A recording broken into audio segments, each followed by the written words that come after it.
রায়গঞ্জের একটি সুন্দর church ST Joseph cathedral church. চার্চে চলে গেছিলাম বড়দিনে 25শে ডিসেম্বর বড়দিন। সকলেই জানো চার্চে যেতেই অসাধারণ একটি চার্চ, যারা গেছো তারা তো জানোই অসাধারণ এই চার্চে। আসতেই চলে গেলাম চার্চের ভিতরে দেখতে পাচ্ছ অসাধারণ, আর প্রচুর মানুষ কিন্তু এসছে এখানে। মোমবাতি জ্বালিয়ে সকলে প্রার্থনা করছে, আমিও প্রার্থনা করে বেরিয়ে পড়লাম। তারপরে বাইরে আসতে কিন্তু প্রচুর ফ্যানদের সঙ্গে দেখা হলো, আর তারই সাথে খুব মজা লাগছিল, সকলের সঙ্গে সেলফি তুললাম। তারপরে চলে গেলাম বড়দিন উপলক্ষে যে মেলা হয় সেই মেলাতে। দেখতে পাচ্ছ অসাধারণ এই মেলা বসেছে, নাগরদোল্লা বিভিন্ন ধরনের কিছু রয়েছে, বাচ্চাদের জন্যও রয়েছে। আর এই ধরনের খেলার পুতুলগুলো বিক্রি হচ্ছিল। বাচ্চাদের যে দোলনা রয়েছে এই দোলনাগুলো ছিল, নাগরদোল্লা, ব্রেক ড্যান্স, বিভিন্ন ধরনের কিছু ড্রাগন ট্রেন। বাচ্চারা খুব মজা করছিল, জাম্পিং জাপাংও রয়েছে, অসাধারণ লাগছিল।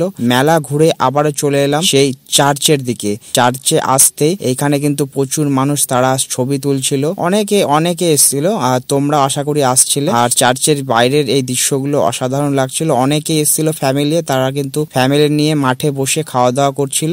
খুব সুন্দর লাগলো, আজকের দিনটা খুব ভালো করে কাটলো। তোমরা কারা এসছো এই চার্চে অবশ্যই কমেন্টে জানাবে। সকলে ভালো থাকবে, বাই বাই।